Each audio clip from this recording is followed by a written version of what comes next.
Very good evening बच्चों। जिनेडू में आप सबका स्वागत है और आप लोगों को मैं आज बताऊंगा कि सिर्फ 2 जे मेंस का पेपर कैसा था और साथ में उसके सॉल्यूशंस क्या हैं, उनके आंसर्स कीज क्या हैं। पेपर 1 के बारे में जहां तक मेरा कमेंट है, it was quite easy. Paper 2 was comparatively more factual. ज्यादा आपको मेमोरी बेस्ड क्वेश्चंस आए थे और बहुत ही कम न्यूमेरिकल थे जो हमें हमारे तक पहुंच पाए। जैसे कि आपको पता है कि जेई मेन अपना पेपर तुरंत रिलीज नहीं करता है, तो जो मेमोरी बेस्ड क्वेश्चन हमारे तक पहुंचे उसके सोल्यूशंस मैं आपको दूंगा। और वो भी सोल्यूशन जहां पे क्वेश्चंस न्यूमेरिकल बेस पे होंगे वहां पे मैं आपको एक उसका डिटेल सोल्यूशन दूंगा। अदरवाइज जो फैक्चुअल क्वेश्चंस हैं उसके लिए आप ऑब्वियसली आपको वो फैक्ट्स याद रखने पड़ते हैं। तो जो मेरा सबसे पहला क्वेश्चन है, आप देख सकते हैं स्क्रीन के ऊपर, ये ऑर्गेनिक केमिस्ट्री का क्वेश्चन है। गैब्रियल थैलेमाइड के ऊपर क्वेश्चन है, पूछ रहा है इसमें से कौन सा सिंथेसिस के थ्रू नहीं बन सकता। तो अपन देख सकते हैं यहाँ पे कि सारे के सारे ऐसे क्वेश्चंस को करने के लिए आपके पास अगर थोड़ा सा भी आईक्यू लेवल आपका अच्छा है तो आप ऐसे क्वेश्चन कर सकते हैं। ऑल्दो आपको कंसेप्ट के बारे में थोड़ा कम आइडिया है। आपने पढ़ा होगा कि जहां कभी भी बेंजीन रिंग के साथ कुछ भी डायरेक्टली अटैच होता है तो वहां पर क्या होता है, जब डबल बॉन्ड का फॉर्मेशन होता है और वहां पे बॉन्ड्स का टूटना बहुत ही मुश्किल हो जाता है, राइट। यहाँ पे अपन देखें तो सारे के सारे जो NH2 लगे हुए हैं वो CH2 के साथ लगे हुए हैं। अदर A, C और D ऑप्शन में एक ही ऑप्शन ऐसा है जहां पे NH2 डायरेक्टली बेंजीन रिंग के साथ जुड़ा हुआ है। और वैसे केस में हमें इस पर्टिकुलर कंपाउंड का सिंथेसिस, इस पर्टिकुलर कंपाउंड को हम फॉर्म नहीं कर पाएंगे using Gabriel phthalimide synthesis. So answer will be B. A, C, D आप ऐसे भी एलिमिनेट कर सकते थे जस्ट बिकॉज ऑफ यहाँ पे सारे NH2 के पहले एक CH2 बॉन्ड है और वो कंपैरेटिवली क्या है, मोर इजी टू ब्रेक है। और साथ में आपको पता होगा ये सारे के सारे कार्बन sp3 हैं, right. But in this case NH2 is attached with sp2 carbon और वैसे केस में ये सिंथेसिस के दौरान फॉर्म नहीं होता है। तो आंसर क्या होगा आपका? Answer will be your straight forward B. जो जिसके पास थोड़ा सा भी आईक्यू होगा वो ये क्वेश्चन आराम से क्रैक कर सकता था। सर इसमें भी बेंजीन रिंग है, यस बेंजीन रिंग तो है, लेकिन उसके बाद आपके पास एक यहाँ पर जो पोजीशन है CH2 का उसके बाद NH2 है, राइट। तो वैसे केस में ये पॉसिबल है। यहाँ भी NH2 के बाद CH2 है, यहाँ भी NH2 के बाद CH2 है, लेकिन यहाँ पे NH2 के बाद सीधा बेंजीन रिंग है। तो answer is B, odd one. अगर आप चाहें ऑड एलिमिनेट करना चाहें तो वैसे भी आप ये आंसर कर सकते थे। क्वेश्चन अगर मैं अगले क्वेश्चन की तरफ बढ़ूं तो उसमें पूछता है which of the following has highest melting point. Highest melting point, अब मेल्टिंग पॉइंट जो होता है वो कुछ चीजों पे डिपेंड करता है, जैसे कि पोलैरिटी पे डिपेंड करता है। तो अपन यहाँ पे देख सकते हैं कि जो साइज है, और साइज और पोलैरिटी बेसिक फैक्टर होता है इसके दौरान। तो अगर देखें यहाँ पे तो चार्जेस है Mg के ऊपर वो 2+ है, राइट। सोडियम के ऊपर प्लस है, लिथियम के ऊपर प्लस है, और दूसरा जो लिथियम क्लोराइड है उसके ऊपर भी लिथियम प्लस है। तो यहाँ पर Mg2+ वाला ऑप्शन जाएगा। तो ये आंसर होगा तुम्हारा करेक्ट। ये बहुत ही सिंपल क्वेश्चन था, फैक्चुअल क्वेश्चन था। जब हम स्टार्ट करते हैं ये चैप्टर एस ब्लॉक एलिमेंट पढ़ाना तो उसमें हम ये क्वेश्चन जरूर ही लेते हैं, which one of the having which has the maximum boiling point, melting point, ऐसे क्वेश्चन आते हैं। तो यहाँ पर चूंकि आपके पास मैग्नीशियम ऑक्साइड है and it has 2+ charge whereas other options have 1+ charge, तो one will have the highest charge and maximum polarity and that is why answer will be MgO। तो answer is A. Next question में है कि आपको यहां से यहां तक जाना है, ये पूरी जर्नी आपको कवर करनी है। आपको पता होगा ये NO2 ग्रुप जो है ये क्या होता है, ये ग्रुप ऐसे ग्रुप होते हैं जहां पे ये इलेक्ट्रॉन विड्रॉ करते हैं फ्रॉम द बेंजीन रिंग। आपको पता होगा through -m effect, just because of nitrogen have double bond, nitrogen have double bond with oxygen. So NO2 के अंदर ऐसा होता है। तो ये -m इफेक्ट के थ्रू इलेक्ट्रॉन अपनी तरफ पुल करता है, खींचता है, एंड दैट इज वाई ये क्या करता है, ये मेटा डायरेक्टिंग होता है फॉर इलेक्ट्रोफाइल्स, राइट। तो सबसे पहला काम ये है हमारे लिए कि हम सबसे पहले इसके मेटा पोजीशन पे ब्रोमीन प्लस का अटैक कराएं, राइट। अब अगर अपन यहाँ पे देखें कि ब्रोमीन प्लस यहाँ क्यों जाएगा, जस्ट बिकॉज ऑफ कि जो आपके ये -m ग्रुप है इनका इंपैक्ट ज्यादा, मतलब जो इंपैक्ट होता है वो यहाँ होता है, यहाँ होता है और यहाँ होता है, right. Ortho and para position पे होता है, मेटा पोजीशन पे नहीं होता है। ये ऑर्थो पैरा को डीएक्टिवेट कर देता है for electrophile. That is by Br+ का अटैक जो होगा वो मेटा पोजीशन पे होगा। अब इसके लिए कौन से रिएजेंट की रिक्वायरमेंट है, राइट। तो आपने देखा होगा मेटल के साथ अगर अपन Fe के साथ Br2 ऐड कर दें तो हमारे पास ये पर्टिकुलर क्या हो जाएगा, हमारे पास ये Br का एडिशन हो जाएगा। Br+ यहाँ पे आएगा एज अटैकिंग स्पीसीज और मेटा पोजीशन पे अटैक करेगा। उसके बाद हम क्या कर सकते हैं, तो उसके बाद जो आपके NO2 है उसको हम कन्वर्ट करेंगे NH2 में using SnHCl and then after हम क्या यूज करेंगे HNO2 और HCl। तो इसके थ्रू क्या होगा, हमारा वहां पर जो रिंग है उसके ऊपर आपके क्या आ जाएंगे, ऑब्वियसली आपको क्या हो जाएगा, वहां पर N2 प्लस और Cl माइनस का फॉर्मेशन होगा, और फाइनली जब हम उसको पास करेंगे Cu और HBr से, तो वहां पर ब्रोमीन रिप्लेस कर देगा उसको, और आंसर क्या होगा, आंसर होगा आपका जो आपके सामने देखा हुआ। तो ये क्वेश्चन भी मेमोरी बेस्ड था, क्योंकि हमारे पास एग्जैक्ट क्वेश्चन नहीं है, तो हमने रिएजेंट फ्रेम करे हैं इसके अंदर। तो रिएजेंट क्या है, सबसे पहले तो हम FeBr2 करेंगे तो Br प्लस आएगा, SnHCl के थ्रू हम इसको NH2 में कन्वर्ट कर देंगे, फिर यहाँ N2Cl माइनस बनेगा, और फाइनली CuHBr क्या करेगा, उसको रिप्लेस करके ब्रोमीन इस पोजीशन पे आके लग जाएगा। तो this is again memory based question, that is why we don't have option, so we have framed this particular reagents, जो उस 4 ऑप्शंस में से एक होंगे ही होंगे। Now the next question, what is the shape of I3 minus. I3 minus class में इतनी चीख कितनी बार मैंने बताया हुआ है। I3 माइनस क्या होता है, तो ऑब्वियसली आपको पता होगा, ये मॉलिक्यूलर आयन है। यहाँ पर क्या होगा, तो यहाँ पर आपके पास एक आयोडीन सेंटर में होगा और 2 आयोडीन सराउंडिंग में जाएगा, just because of we have 3 iodine. अब चूंकि ऊपर से माइनस चार्ज भी दे रखा है हमने, तो क्या करेंगे, इसके पास ऑलरेडी 7 इलेक्ट्रॉन पहले से है, एक और आ जाएगा, 8 हो जाएगा। 8 में से 2 चले जाएंगे शेयरिंग में, बच जाएंगे 6 का होगा लोन पेयर। और लोन पेयर आपको पता होगा, in case of sp3d hybridization, lone pair always takes place at what, equatorial position, and that is why we can say this is linear in shape, right, this is linear in shape. sp3 hybridization है यहाँ पर किसका, इस iodine का जो centre में बैठा हुआ है। और in case of sp3 hybridization, lone pair हमेशा कहा जाता है इक्वेटोरियल पोजीशंस पे। तो इस कारण से हमारे पास 3 लोन पेयर इक्वेटोरियल पोजीशंस पे आ गए, और 2 जो आयोडीन है वो कहां आ गए बेटा, वो एक्सियल पोजीशन पे आ गए, that is why we have the shape of linear. So answer is linear shape is I3 minus. वहां पे ऑब्वियसली मेमोरी बेस्ड क्वेश्चन है, तो ऑब्वियसली ऑप्शंस में बहुत सारे और ऑप्शन थे, उसमें से I3 minus would be the answer. So linear 180 degree. Next is again it's a very factual question, बोलता है which of the following use in the blood clotting. So blood clotting के लिए Fe3+ आयन की requirement होती है, और एक ही option ऐसा है जहां पर हमारे पास वैसा ऑप्शन है FeCl3 Fe3+ आयन। ये बहुत ही फैक्चुअल है, क्लास 9-10 के बच्चों को भी ये क्वेश्चन का आंसर पता होता है जनरली। ये बहुत ही फैक्चुअल क्वेश्चन, अगेन बहुत ही फैक्चुअल था ये। क्लास में फर्स्ट क्लास जब हम स्टार्ट करते हैं किसकी, मेटलर्जी की, तो उसमें हम सबसे पहले यही बताते हैं किसका कौन सा ओर है, राइट। और ये पूरा चार्ट ऑलमोस्ट बच्चों को याद रहता है। तो ये अगर आप देखो यहाँ पे बहुत ही सिंपल क्वेश्चन था, इसमें से एक थोड़ा सा ट्रिकी था, वो है एल्युमिनियम का। एल्युमिनियम का हम लोग लेंगे यहाँ पर केलोनाइट, जो आपको जनरली देखने के लिए नहीं मिलता है। बाकी सारे एग्जाम्पल ऐसे हैं जो आपने कहीं ना कहीं देख रखे हैं। तो अगर आपके आंसर्स करेक्ट होंगे तो आपको पता होगा कि जो आयरन है वो सिडेराइट है, और इसका फॉर्मूला है आयरन का कार्बोनेट FeCO3 Fe2+ पर है। उसके बाद अगर मैं जिंक की बात करूं यहाँ पर, तो जिंक के लिए हमारे पास है कैलेमाइन। कैलेमाइन कहाँ चला गया, तो यहाँ आ गया कैलेमाइन, और एक ही ऑप्शन बचा, कौन सा है वो, तो वो है कॉपर, दैट इज मैलेकाइट। तो यही तुम्हारा आंसर था। आंसर था ए का होगा S, ए का होगा S, उसके बाद बी का होगा तुम्हारा R, उसके बाद सी का होगा तुम्हारा P, और डी का होगा तुम्हारा एक ही ऑप्शन बच गया है, दैट इज Q। तो ये क्वेश्चन बहुत ही आसान था, जिसको फैक्ट्स याद होते हैं उनके लिए क्वेश्चन एकदम ऐसे बोल सकते हो कि केक था, हॉट केक था, आराम से खा सकते थे। अदरवाइज जिनको याद नहीं होगा या जिन्होंने हमारी क्लासेस को इग्नोर किया होगा इस पर्टिकुलर चैप्टर के अंदर, तो आज बहुत ही फील कर रहे होंगे, यार एक बार पढ़ लिया होता तो शायद सर की वो बात सुन ली होती तो शायद ये क्वेश्चन हमसे हो जाता। और आपको पता है ऑप्शंस में अगर एक ऑप्शन नहीं भी पता है ना, आपको एक का नहीं भी पता है ना, तो ऑप्शंस आपको सीख के बोलेगा। अगर आपको 3 के बारे में आइडिया है ना, तो एक अगर नहीं भी आइडिया है तो option itself will say what will be the answer for sure. तो इसीलिए जरूरी नहीं है कि हर कुछ आए एग्जाम में, कुछ चीजें ऑड वन आउट भी करनी आनी चाहिए हमें, राइट। तो ये बहुत ही सिंपल क्वेश्चन था।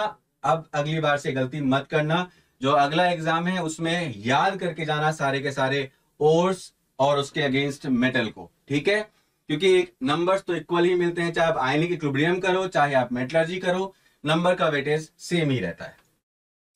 तो आंसर इज ए का S, बी का R, सी का P, डी का Q, करेक्ट।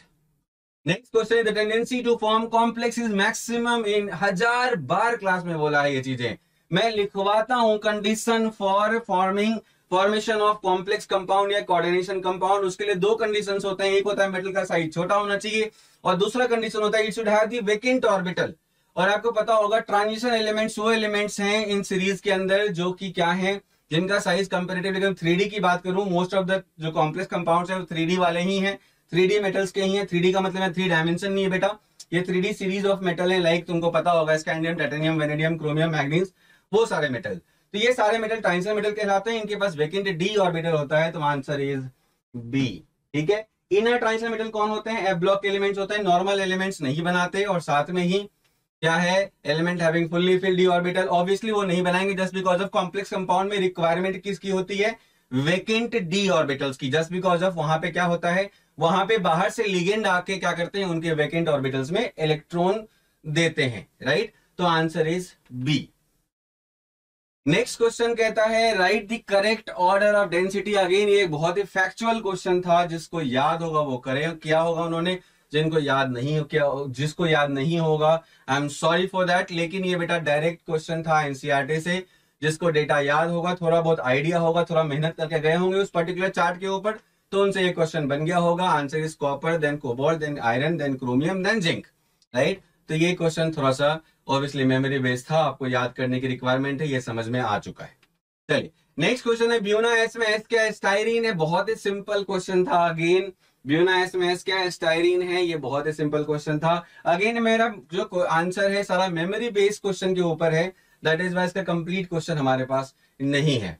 तो answer is styrene. Next is NO2 form dimer but ClO2 does not. Why?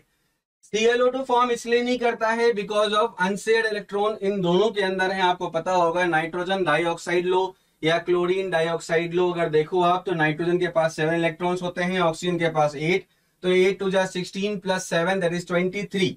Where देखो ये भी ऑड नंबर है। क्लोरीन ऑक्साइड अगर डाइऑक्साइड की बात करें तो Cl के केस में 17 इलेक्ट्रॉन और 8 टू जा 16, तो 17 प्लस 16 इज 33, राइट।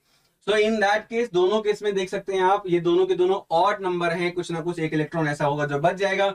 लेकिन ClO2 में क्या होता है, जो अनशेयर इलेक्ट्रॉन है वो कहां प्रेजेंट है? sp3 ऑर्बिटल में, और जिस कारण से वो डायमर फॉर्म करना नहीं चाहते हैं। सो आंसर में 4 ऑप्शन ऐसा क्यों नहीं होता है, तो उसमें से आंसर क्या होगा?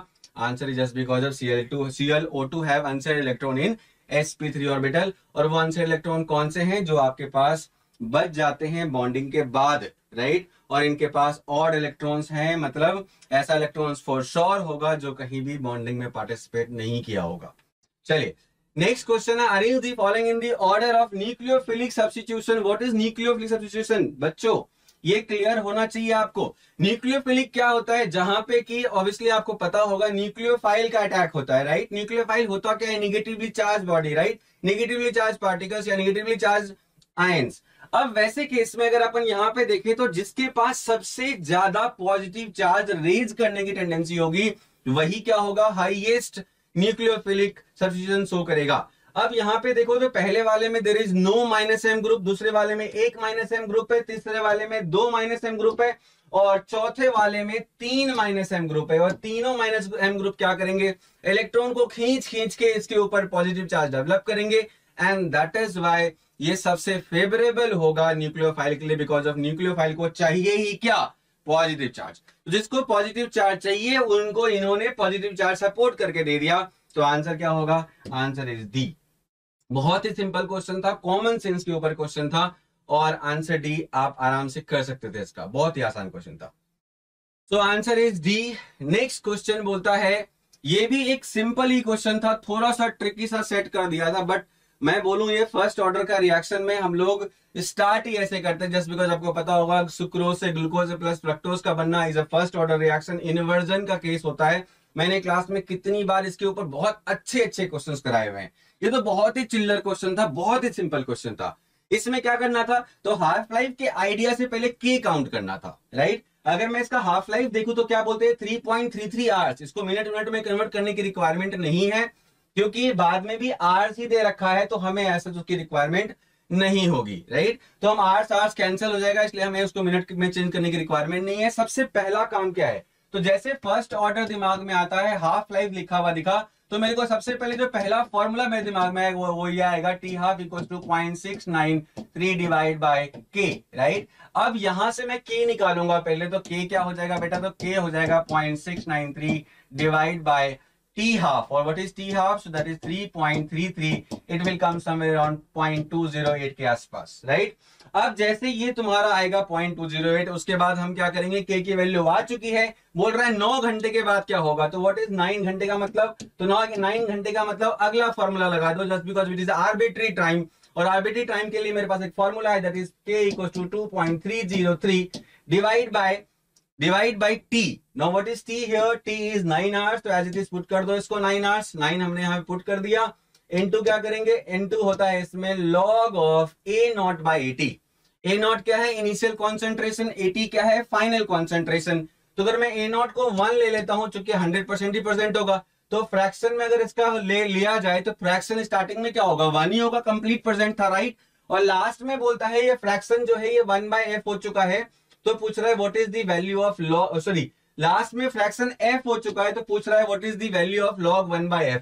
मतलब आपको सॉल्व भी करने की रिक्वायरमेंट नहीं है, फ्रैक्शन को, मतलब ये 80 दे रखा है, ये 80 है तुम्हारा क्या, तो 80 इज गिवन एज f और A0 is given as 1, right? Initially 1% होगा, बाद में फ्रैक्शन कुछ परसेंट होगा 1 का, तो हमने f लिख दिया उसको. इसको सॉल्व करेंगे, k की वैल्यू यहां से उठा के डाल देंगे, तो 0.208 इंटू 9 डिवाइड बाई 2.303. जब इसको आप सॉल्व करोगे, log 1/f की वैल्यू दे देगी, जो समवेयर अराउंड 0.9 के आसपास होगा.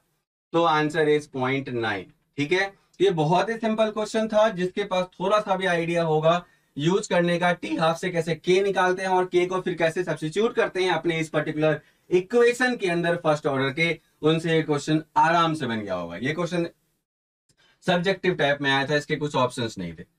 Now the next question comes, बहुत ही सिंपल क्वेश्चन है, क्लास 9th के बच्चों को पढ़ाया जाता है ये चीजें. पूछ रहा है CXHY requires 6 time volume of O2 then itself, अपने से 6 गुना, right? And produce 4 times volume of CO2, मतलब अपने से 4 गुना वॉल्यूम CO2 को प्रोड्यूस करता है. बहुत ही चिल्लर क्वेश्चन. आपको पता होगा गैस के केसेस में मोल और वॉल्यूम क्या होते हैं, प्रोपोर्शनल होते हैं, जस्ट बिकॉज हमें पता है हर मोल में कितना होता है STP 22.4 लीटर्स. लेकिन हम STP की बात अभी नहीं करेंगे, हम सिंपल क्वेश्चन को सॉल्व करेंगे. मैं क्लास में क्लियरली बताता हूं कि whenever you have this question, combustion of hydrocarbon, obviously carbon dioxide produce हो रहा था, कंबस्शन हुआ होगा, तो CXHY प्लस इसका बैलेंस इक्वेशन लिख लो, just because of question comes from stoichiometry, इसको हम लोग स्पेशली बोलते हैं एडियोमेट्री, राइट? तो यहां से ये क्वेश्चन था, तो यहां पर हम लोग क्लियरली बताते हैं x plus Y by 4 times of O2 होता है, और जो हमें क्या बना के देता है, x CO2 देता है, plus y by 2 times of H2O देता है. ये बैलेंस इक्वेशन है इसका. ये पहली बार में हम लोग बताते हैं जब कभी हाइड्रोकार्बन का कंबस्शन हो रहा होता है. अब यहाँ क्या बोलता है कि अगर इसकी वॉल्यूम 1 है तो इसकी वॉल्यूम कितनी होनी चाहिए, देखो 6 होनी चाहिए. अगर इसकी वॉल्यूम 1 तो इसकी वॉल्यूम 6 होनी चाहिए. इसका मोल अगर 1 तो इसका वॉल्यूम 6 गुना होना चाहिए, राइट? तो मतलब समझ में आ गया कि वॉल्यूम करेस्पॉन्डिंग टू मोल होता है, तो मतलब x प्लस वाई बाय 4 जो होगा वो 6 के इक्वल होगा. इनटू यहाँ भी वॉल्यूम कर दो, यहाँ भी वॉल्यूम कर दो, वॉल्यूम तो ऐसे ही कैंसिल होगा, बिकॉज ऑफ मोल में वॉल्यूम कांस्टेंट होगा अगर वो गैस है तो, राइट? हम आइडियल गैस लेके चलेंगे, सबको हमें आइडियल गैस लेके चलना भी पड़ता है. तो हम यहाँ से एक इक्वेशन बनाएंगे. दूसरा इक्वेशन क्लियरली बोलता है कि x इक्वल टू 4 गुने CO2, मतलब x इक्वल टू 4 यहाँ प्लेस कर देना है. यहाँ पे प्लेस करो x equal to 4, x equal to 4 plus x equal to 4 plus आपके पास क्या आ गया बेटा, plus y by 4 is equal to 6. वो पूछ क्या रहा है आपसे, find the value of y. Simple linear equation में आ चुके हैं हम लोग, और हमने x की वैल्यू निकाल के डाल दी है इसमें. हम इसको सॉल्व करेंगे. 4 4 जा 16 plus y equal to 24, because of 6 4 जा 24, तो इससे y की वैल्यू आ जाएगी 8. यही था आंसर, y 8 होगा इसका. ठीक है, बहुत ही सिंपल क्वेश्चन था, y की वैल्यू वो पूछ रहा था, आंसर इज 8. तो जिनका भी आंसर 8 आया होगा वो बहुत ही सही आंसर किया उन्होंने. इसमें थोड़ा सा दिमाग क्या लगाना था कि वॉल्यूम मोल्स के प्रोपोर्शनल होता है, जो हम लोग एडियोमेट्री में पढ़ाते हैं, राइट? और हम लोग क्या मान के चलेंगे, सारे गैस कैसे हैं, अभी तो हम आइडिया लेके चलेंगे, राइट? चलिए आगे क्वेश्चन, और मानने की रिक्वायरमेंट भी नहीं है, ऐसा सिंपल क्वेश्चन नहीं है. चलिए, the answer is 8. Next question is again factual, मतलब फैक्चुअल तो क्या, फैक्ट्स पता ही आपको, हाइड्रोजन सबसे ज्यादा होता है यूनिवर्स में. एटमॉस्फेयर की बात नहीं कर रहा हूं मैं यहाँ पे, मैं एटमॉस्फेयर की बात नहीं कर रहा, ट्रोपोस्फेयर की बात नहीं कर रहा, मैं क्या बोल रहा हूँ, यूनिवर्स में हाइड्रोजन मैक्सिमम होते हैं. करेक्ट बात है, आपको पता है सन जो है उसके अंदर हाइड्रोजन का ही हो रहा है सब कुछ, वो एक तरह से हाइड्रोजन बॉम्ब की तरह है, राइट? और हाइड्रोजन इज लाइटेस्ट एलिमेंट, ये बात भी सही है, और इसका आंसर है both statements are correct and second is correct explanation for first. बहुत ही सिंपल क्वेश्चन था, इसमें ऐसा बहुत दिमाग लगाने की रिक्वायरमेंट नहीं थी। अगला क्वेश्चन अगेन क्या है, फैक्चुअल क्वेश्चन है। आर्सेनिक को रिमूव करने के लिए एज ए इम्प्योरिटी क्या यूज करते हैं? तो आंसर इज FeOH का whole thrice, it is B. Again एक फैक्चुअल क्वेश्चन, हम लोगों ने क्लास में इसके बारे में बहुत बार बात कर रखा है कॉन्टेक्ट प्रोसेस के अंदर। तो ये थे आज के सारे क्वेश्चंस बच्चों, बहुत ही सिंपल था, आप देख सकते थे। कुछ क्वेश्चन में थोड़ा सा फैक्ट्स की रिक्वायरमेंट थी और कुछ क्वेश्चन थोड़े बहुत न्यूमेरिकल को डील कर रहे थे। तो ये था हमारा। अब आपको एक छोटा सा आपके लिए अनाउंसमेंट बेटा कि नीट का क्रैश कोर्स जिनेडू लॉन्च कर रहा है, जो लाइव है, फ्री है 26 फरवरी से। और आप देख सकते हैं जो इसमें पढ़ाने वाले लोग हैं वो इंडिया की बेस्ट फैकल्टीज हैं, जैसे गगन वोरा सर, जैसे हमारे साथ हैं कर्मेंद्र त्यागी सर, हिमांशु पांडे सर, आप इनका बुक पढ़ते होंगे JRB पब्लिकेशन में, Amit Mishra sir for inorganic chemistry and Purushottam sir for physical chemistry. तो आपको ये बायोलॉजी पढ़ाएंगे, अब इनके बारे में कुछ बताने की रिक्वायरमेंट है नहीं। गगन वोरा नाम name itself is enough. Karmendra Tyagi sir physics में लेंगे आपके साथ, और आपके पास inorganic, organic, inorganic and physical के लिए 3 डिफरेंट फैकल्टीज। तो जितने भी आपके फ्रेंड्स हैं जो नीट का प्रिपरेशन कर रहे हैं, उनके लिए अभी भी टाइम है उनके पास। प्लीज आओ और क्रैश कोर्स को ज्वाइन करो, फ्री ऑफ कॉस्ट है, लाइव है, हर दिन आके आओ और सर के साथ बहुत कुछ सीखो, नीट में रैंक 1 सिक्योर करने की कोशिश करो। और जो लोग JEE मेन 2 लिखने वाले हैं उनके लिए भी सेशन इंपॉर्टेंट हो सकता है, just because of we have physics and chemistry both, and mains का लेवल नीट के लेवल से बहुत ज्यादा डिफरेंस नहीं होता है। सो आई वुड रिक्वेस्ट आप लोग सब आएं और इस क्रैश कोर्स में जम के पार्टिसिपेट करें और कुछ बहुत अच्छा करके दिखाएं। जिनेडू आपके लिए हमेशा आपके साथ है, और इस वीडियो को ज्यादा से ज्यादा लोगों के पास शेयर करें, बिकॉज ऑफ सोल्यूशन कहीं नहीं है, हर जगह आंसर की मेंशन्ड है, ये सोल्यूशन हमने दिया है आपको। तो ये ज्यादा से ज्यादा लोगों के साथ शेयर करें ताकि आपके जो फ्रेंड्स हैं उनको भी समझ में आए उनके कितने स्कोर्स आ रहे हैं, और कमेंट सेक्शन में हमें ये भी बताएं कि आपके कितने स्कोर आ रहे हैं। ठीक है, तो इसी के साथ बच्चों कल मिलते हैं फिर। कल हमारा फिर से नीट का ही JEE मेन का ही पेपर है, जो दूसरा दिन है। और जिनके पेपर थोड़े खराब चले गए हैं, आप बिल्कुल नर्वस ना रहें, आप बिल्कुल इस तरह से सोचे ना कि आपका पेपर तो खराब हो गया, कोई बात नहीं, वी हैव अनदर अटेम्प्ट्स। इसी साल में अगले साल का वेट करने का भी रिक्वायरमेंट नहीं है। तैयारी करो अगले अटेम्प्ट के लिए और कोशिश करो अगली बार फुल ऑन फुल आए। ठीक है, बाय बच्चों।